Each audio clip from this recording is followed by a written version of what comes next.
if you hold anger, guess what comes to you? A lot of very angry people do. And I certainly know that to be true. And when I've observed my own life and the lives of others, it's very obvious that what they're putting out in their state of being is creating their physical life. And there's nothing more debilitating, more controlling and limiting than the victim mentality. We're encouraged by this manipulation throughout our lives to see ourselves as victims, to blame someone else. Oh, I'm a victim, I'm in this situation because of A, B, C, D, and on it goes. And when we're in that state, we're going to stay in that state, because when you think you're a victim, the victim vibe goes out, the victim circumstance goes in. When you say, hey, I'm not a victim, I'm in control of my life, I've created these circumstances I don't like, therefore I can create circumstances I do. At that point, the victim mentality's gone. Victim circumstances stop being attracted, and suddenly people come into your life who are just the people you need to get you out of the circumstances you don't like. And if you don't realize what's happening, and most of us don't at the time, we say, oh my God, mate, I was so lucky. This fella came into my life at just the right time, this person, I couldn't believe it. Amazing luck. No. You pulled them in because your state of being had changed, and you synced with what you needed to get out of that situation. We are so in control of our destiny, it's unbelievable. And yet billions are persuaded they're not, and therefore they create a very different reality. So if we're in fear, we can attract a reflection of fear. But when we emit love, we create a very different energy, therefore we create a very different reality. It's just a choice. Everything is just a choice. I keep hearing people say, oh, I had no choice, mate. I had to do it. We never have no choice. We have choices we'd like to make, choices we'd rather not make, but we never have no choice. It's a cop-out. And some people find it very difficult to take this on, because it's much easier in their own mind to blame someone for what happens in our lives. Much more of a challenge to say, hey, I've created this. I'm responsible for it. But when you do, you stop creating what you don't like and you start creating what you do.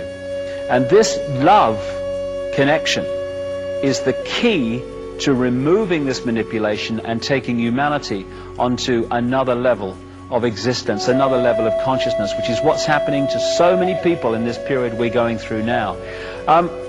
There's been some tremendous science that's going on over the last few years and is going on now. Open-minded science, which is challenging this tunnel vision that official science has to keep us from what's really going on. One excellent place of this research is called the HeartMath Institute in America. And what they've shown, and people like Greg Braden in his videos and a book called Awakening to Zero Point, which I would recommend, have been looking at and communicating, is this scientific confirmation that what I'm talking about here is not some airy-fairy concept, but is actually scientifically provable, as well as from our own experience. What they've shown, for instance, is if you put an empty jar with electrons in it, when you put a piece of DNA in it, that energy forms itself in the jar to the DNA form. When you take the DNA out, the energy still holds that DNA form. In other words, when we're walking through our lives in the supermarket or whatever, oh my goodness me, the price of fish this week. When we're doing all that stuff, we're actually resonating and changing the energy field around us in relation to our state of being. So you don't have to be kind of in front of a camera talking about this stuff. You can do it in your everyday life.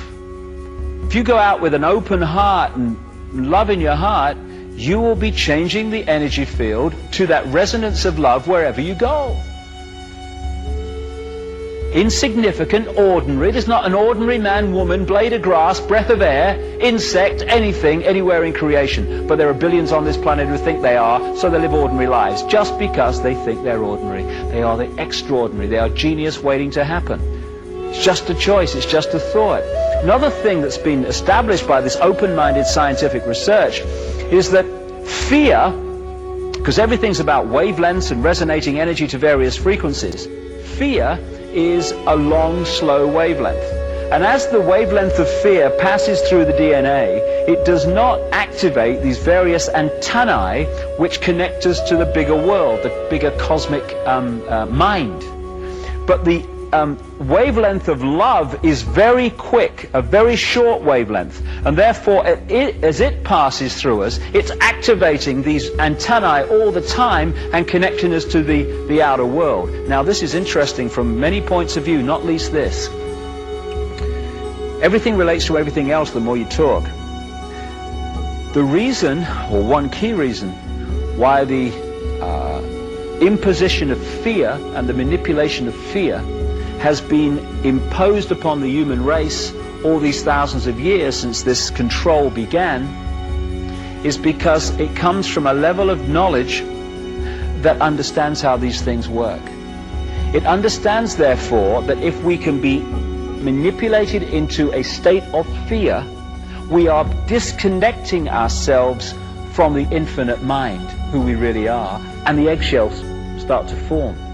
When we open ourselves to love and this heart vortex opens, we start to reconnect with all that exists and all we really are.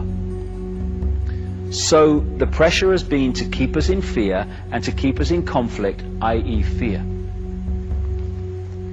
And also it's been understood that because we create our own reality by our state of being, our imagination of ourselves, it's been understood that if through outside influences, manipulations, propaganda, etc., our imagination of ourselves can be manipulated to be ordinary man and woman in the street, I've got no power, then through this process, our imagination of self, I am ordinary and powerless, will create a physical experience of being ordinary and powerless. So therefore, billions of people on this planet are being manipulated through this process of indoctrination to create a lifetime of ordinary, powerless existence, when if this changes, it's all gone. For me, what we call soul, the highest expression of ourselves, is pure love. I don't care who you are, what your background is, what you've done. I don't care if you're Henry Kissinger or George Bush or David Rockefeller or the Queen of England or any of these guys that have been manipulating the world and still are. At that level of yourself, you're pure love. Everyone is. But we can become disconnected from that level and manifest in that disconnection anything but pure love. But that's what we all are, all of us.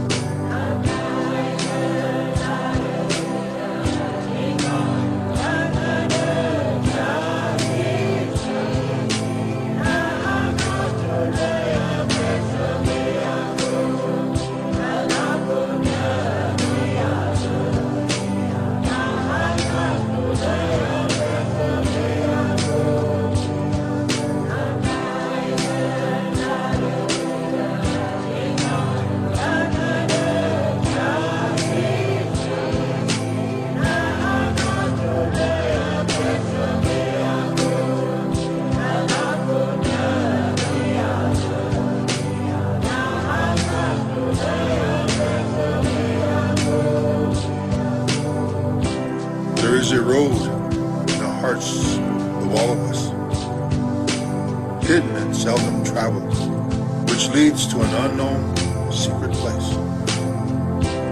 We are taught to believe that the Great Spirit sees and hears everything, and that He never forgets, that hereafter He will give every man his spirit according to his deserts. O Great Spirit, whose voice I hear in the winds, and whose breath gives life to all the world, hear me. I am small and weak. I need your strength and wisdom. Let me walk in beauty and make my eyes ever behold the red and purple sunset.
We live forever.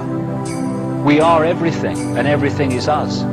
Whatever we're experiencing in this moment, it's just an experience. We live forever. And if we can hold that focus of who we are, we get out of ordinary little man and woman in the street, I've got no power, to I am everything that exists and I can manifest and create whatever I want. We are genius. We've forgotten we're genius. And that's why a few people run the world.